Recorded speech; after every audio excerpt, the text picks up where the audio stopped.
together, baby, and try to work things out.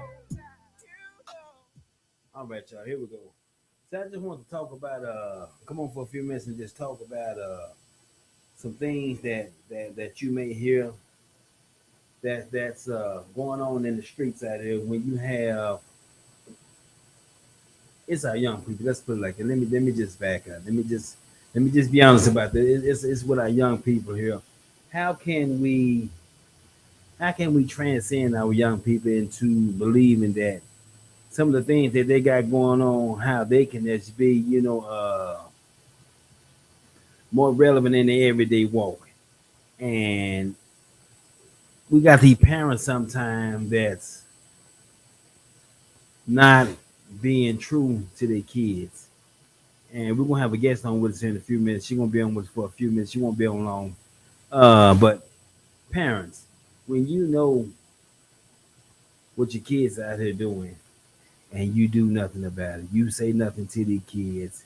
You know it's a thing we call chasing the pain, and that's what we got to continue to do. We got to chase the pain. It's just like when you read a medicine bottle, it says take so many hours for pain, and then it says or as needed.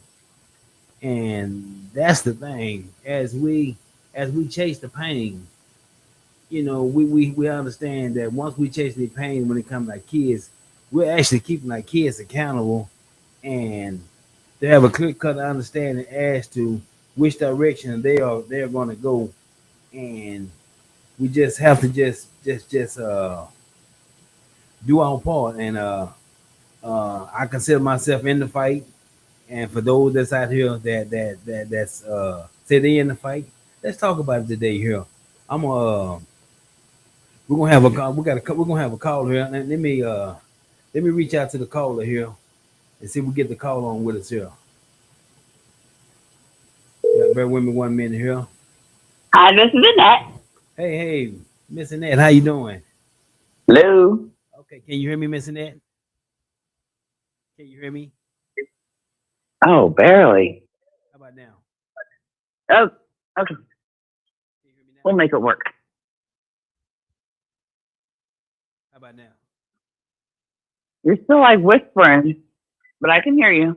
Okay. So callers, we got Miss Annette on from Irving, and we're talking about how we try and keep these parents accountable for their actions when it comes to their kids, and how can the kids just believe in themselves. And I was speaking with you earlier about my daughter and what she got going on and how I'm so proud of her and not only just my daughter but any kid that comes through my organization as to how we can just help them be the best possible advocate for themselves.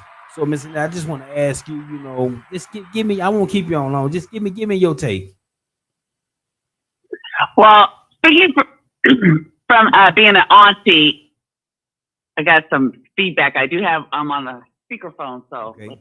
hopefully you can hear me loud and clear. Yes. I can hear you. Just speaking on having a 21-year-old nephew staying with me, it's just the mindset is different with the next generation. They like to, for me, my experience is that he likes to stay by himself, he likes to be isolated, doesn't like to ask for help, want to do things when he want to do it, and it's just tough as an adult, a mature adult in society trying to guide when sometimes he just won't listen and you just want to throw your hands up and just say, okay, you gonna learn, buddy. And so I just try to provide tough love and love from a distance. But at the same time, know that, there are factors that can make it a whole hell of a lot worse out there. And so he just doesn't know that there are people in the village, in the community willing to help him because I'm not going to be here. I'm not going to always, and his grandma is going to be able to help him. So he needs to open his mouth and ask for help when he is in trouble or seeing that it's not going to turn out positive for him. You don't wait until you're in trouble to ask for help. You do it beforehand. You pre-plan. And so I don't want to come on here preachy, but I'm just sending a message out there that young folks need to, look at themselves and figure out what they want, how they want people to treat them. And you start from yourself, period.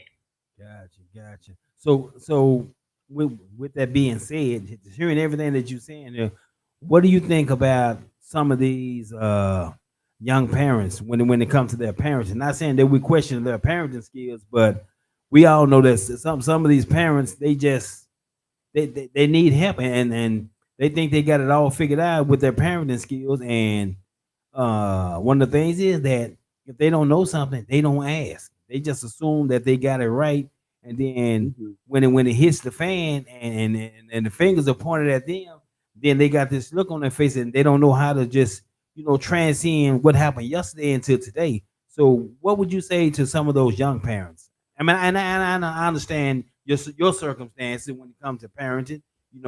You not having the kids, but you got nieces and nephews that you provide parenting to them as well, and we're gonna Right. always be a parent figure to somebody. If it's a next door neighbor, somebody down the street, we're gonna always be a parent figure. Hmm. Hmm. That's true. And so I figure that I am a village, one of those village people that you can call upon, but we don't know as adults when to help young people. And then the young people need to know how to ask. So, especially with young parents, even though I can't speak on being a young parent, the fact is I was young once. And Right. believe me, when I didn't ask, I found myself in a situation where I needed help. So I opened my mouth. I had no problem of saying, okay, look, let me figure this out. Let me how am I going to maneuver? Who can I ask so I won't get in trouble? Because I had the fear of God and the fear of um, just society of knowing the consequences of making a bad decision. So before the bad decision was actually ingrained, I had the just the know how to open my mouth and say, look, how can I get out of this situation? How can I not get in credit? How can I not get in trouble with this, finances or with, getting evicted or going from getting hungry? You have to have some wherewithal where you say, okay, well, I need to um, get the know how and do it myself. But when yourself ain't doing it, you got Right. to go to the next level. You need to, expand that circle to find out what can I do, Right. because it's very frustrating looking around. Oh, everybody else can do it, but I can't do it. I can do it too. Right. Gotcha. Gotcha. I share with these young people all the time that if I'm 56, and anybody Hmm. that's I think that's over 50, they got a clear cut understanding as to how they can share some of the stories that coming up back in the day. You know, your next door neighbor could whoop you. If you did something, it got back to your house, and that was like double. That was like double jeopardy. You're gonna get it from your neighbors, you're gonna get it from your parents. And back then it was cool. Like I say, we call it a village. And this day and time, you can't put your hands on nobody's kids because it's consequences to everything this day and time. And I think just looking back on that, that's one of the things that's missing with today's upbringing of some of the kids, man. If we could go back to those days, that I think it would be a better situation. I understand that this day and time, all these kids had all these young people.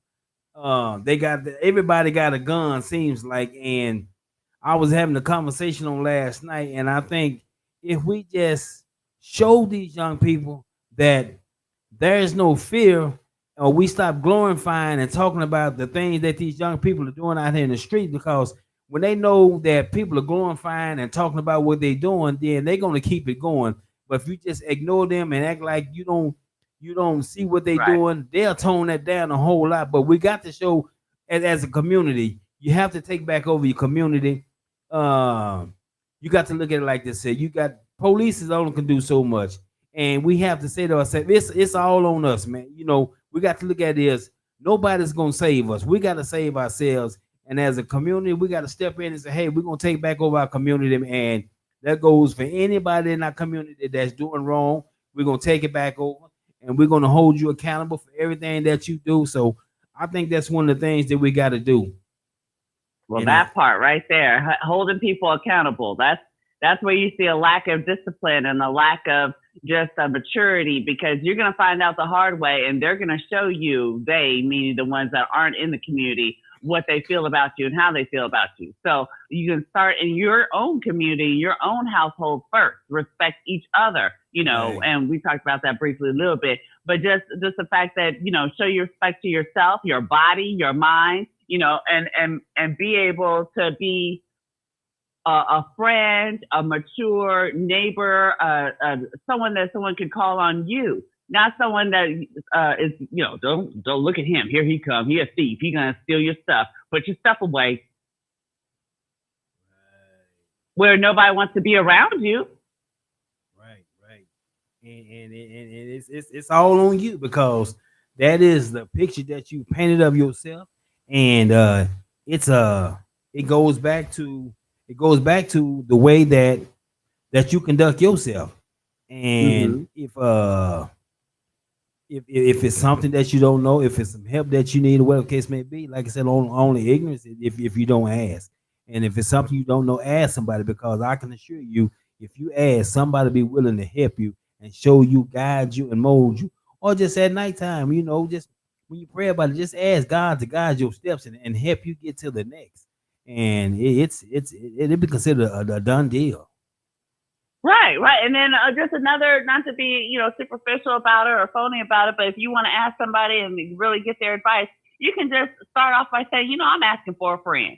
And then go into the situation hypothetically and just see what that person will say. Nobody's judging you for asking you the question. Please don't hold back and not ask anybody for anything just because of how you feel. Right, right. Hey man, that's amazing. Well, hey, I'm missing Ned. I want to thank you for tuning in today with us. I know you got to get back to your activities today, and we won't keep you on here any further. But you more than welcome to call in to the show anytime.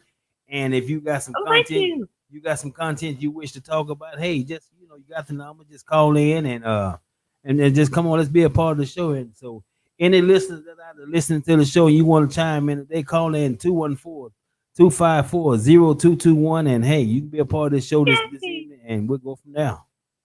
Okay, well, thank you for having me. Appreciate it so much. All right, thank you, Miss Annette. All right, Miss bye Annette, bye. that's Miss Annette out of Irving. So hey, we'll do it again. Okay, we will. All right, thank you. All right, bye. So so man, so we just want to just man, that was great. That was great. We got to just, I don't know, man. It's so much going on. But another thing I want to talk about today is too that you know we've had a young man that lost in the community, and we got to help our young people help themselves, man, because our young people, man, they out there crashing out, man, and you know it's this thing called black on black crime. What does it stop? What does it start? And every day, man, it's just that you think when we got a hold, you got a hold of it, and then there it is. Somebody go do something, man. Parents, a lot of these parents out here, you know what your son's out here doing. You know what your daughter's out here doing. And when something happens to your son or daughter, God forbids it, man. But we got to understand that when you're out there trying to take a life and your life is taken, or when you're out there trying to victimize somebody and you become the victim, man, it's hard, man. It's hard on your mom and daddy. It's hard on your family. But we got to help our young people help themselves. You know, black on black crime, man. Whether it's God, man, just can't say enough about it, man. But I'm gonna just say this here. When you know. And I just want to say to the parents, talk to your kids. Ask your kids how they doing today. Understand what your kids are out here doing, man, because when your kid leave the house, you don't know what your kid is doing. And you can't say what your kid is not doing. But all I'm gonna say is, parents, you know what your kids out here doing. You know what they doing. And we gotta just just help them help themselves. And that's the only way That's the only way that we're gonna get this problem under wraps, man. And young people, man, put them guns down. Damn, put them guns down. Put them guns down. It just, man, it's bad, man. Black on black. Every day, man, you just see some black on black. Every day, man, you see Smash the Topic somewhere in Dallas reporting something that happened that it has something to do with gunfire. And look, I be watching Roku, and it's a black channel on there. I think it's black something something something something, and they play a lot of black movies. And just about all the black movies on there, they are portraying three things: guns, killing, revenge, drug sales, women sleeping around with other men, women setting men's up.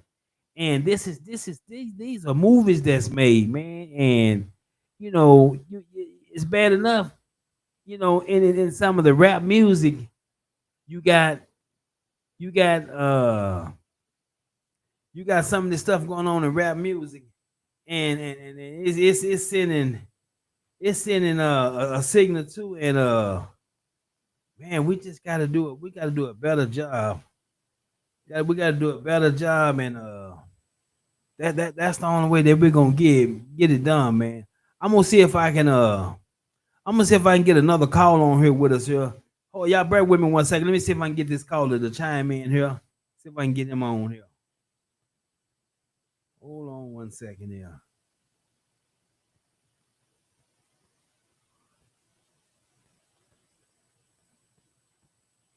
Hold on 1 second. Yeah, this is. Hey, what's how you doing, there, caller? Yeah, you doing all right? Yeah. But let me ask you this question here. I'm live right now. Can I get you to jump in on this call for about 2 minutes? Okay, hold on here a second. Hold on. Let me get you in here. Okay, caller. Can you hear me?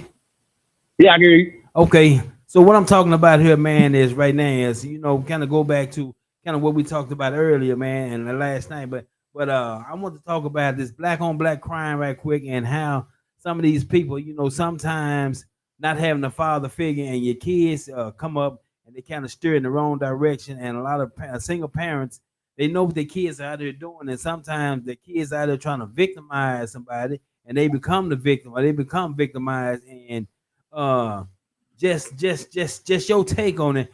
What is it that we can do or say to help the young people help themselves? And just speaking on the fact that we know a lot of black men, they not absent in the household. It's just that a lot of these young parents, or these females, they want to let the dads into the lives of the kids, man. So therefore, they get steered down the wrong road. Can you just give me just a little bit? Uh, I'm gonna say this. I was talking to a friend of mine, man. We talk about identity anchoring. I think that first we have to establish the fact that we're not a victim. I think that like I was told to me about, like, these wounds that go unhealed, and what we do if you don't have a father to step up and teach you about how to regulate and deal with your emotions, then well, I see a young male, and even the young females, they have a tendency, like it was told to me, to keep chasing that pain instead of confronting. I think that's how you break the generational curses. It's confronting, like actually bringing to the forefront what it is that's eating at you the most, and being able, like a young lady told me yesterday, to listen to a person's opinion, because that person's opinion matters, because that opinion is their voice. It's not about a right or wrong anymore when it comes to the way someone feels. It's about seeing it from their point of view and coming to a solution about, hey, look, what did I do to contribute to that feeling? And I think that what we're doing is we just pass that same pain to everyone else around us that we come in contact with, because that's what we're deflecting on the inside. So is it almost like we're putting a band-aid on the situation? That's how they do it, because it feel good. It's like scratching a wound. Like that's why you supposed to put peroxide on it. The key is be accepting a solution. That's something I really feel like the black culture has an issue with. You know, things going positive, things being positive, things going great. You know, things working out. Seeing a man and a woman actually co-parent and actually sit down and she talk, he listen, he talk, she listen. They communicate and they come to a common ground and stop drowning each other out and validate the next person's feelings and say, hey, look, I know this is a boundary. I don't want to cross it. Gotcha. Hey, let me ask you this here. So, you know, man, you had a conversation on last night, and you was telling me, you know, y'all, the call I got on here with me, you know, I gave him a title as interventionist. You know, throughout my nonprofit, that's what his title is. He's an interventionist, and me and him had a conversation last night, and he was telling me that you know, in his profession, what he does in his profession, that he's thinking about giving that profession up because in the midst of his profession, that what he does, he's always having one-on-one conversations with some of his clients, and by the time he gets through talking to his clients, then you know he has turned their mindset around, and when it's all said and done, he's feeling a certain type of way, they feeling a certain type of way, and it's always in a good manner in which both of them is feeling. So, hey, if you would kind of just bless them with what you was telling me last night, how you feeling? But the thing is, it was taught to me by a psychologist. It's not what you're doing, but who you are being. And I think that, you know, with you understanding your identity, and I'm gonna throw this word, I'm gonna throw this out in the atmosphere that you ain't gonna know who you are until you have a relationship with God. I just had to put that out there, and I think that with all the trials I've been through, you know, hold on. And I realized that when I talk to people, what the common thread is that they always talk about what someone else is doing instead of what they are being. The being part is the nucleus of everything. When you said to them, when you get up in the morning, you look in the mirror, who are you? We're not talking about how much money you got. We really not even talking about how you look. We're talking about simply who are you? You're not where you raised at. You know what I'm saying? Not how many followers, not how many likes you got. And that's just the one common trait that I told myself, who am I? And I had my clients say, man, you more than a barber. The trials and tribulations of my life has given me sweat equity and information and knowledge to intervene and put space between them and adversity. We in our culture, we have grown, we are addicted to pain. We're addicted to struggle. We're addicted to tragedy. We're addicted to these things. And we pass that buck around. Until now, the young generation it has embraced all the lower frequency vibrations. And that's what they're being. So what how do we change the generational curse? Say that again? How do we change the generational curse? How do we do what to it? How do we change the generational curse? We gotta change the identity. Okay. If you set up, you should do a poll. Ask 100 high school students, who are they? And just look at the answer. Okay. And if it's not anything spiritual, then that's where the problem lies.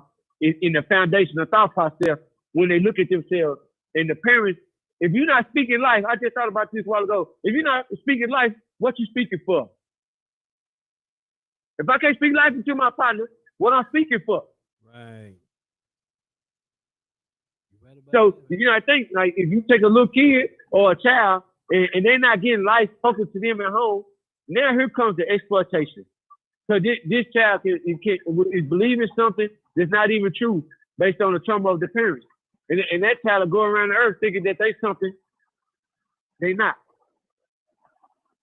And it takes usually a person that a follower of God, a person that believes has got God in their heart to tell them, no, you're a Renaissance man.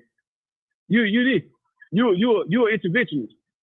You're a doctor. You're a lawyer. Whatever it is, and you start that as a child, and you get that child to believe that. Imagine that child grow up believing, man, I'm gonna be a doctor. It wouldn't matter what external circumstances that child faced. The belief in the people, God put people on that child's path to nurture that will make that child destiny great. When you believe in something, your subconscious behavior complements that belief. That's how you break the curse. Y'all heard him. Belief. Y'all heard him himself. I ain't got to make this up. Y'all heard this up, and we had a great conversation last night. We also had another one of our buddies on last night, and you know one of the things he talked about, and I talk about it too, is about chasing the pain. And a lot of people don't understand about chasing the pain. You got to chase that pain, because if you don't chase that pain, it's not a good thing when the pain is chasing you.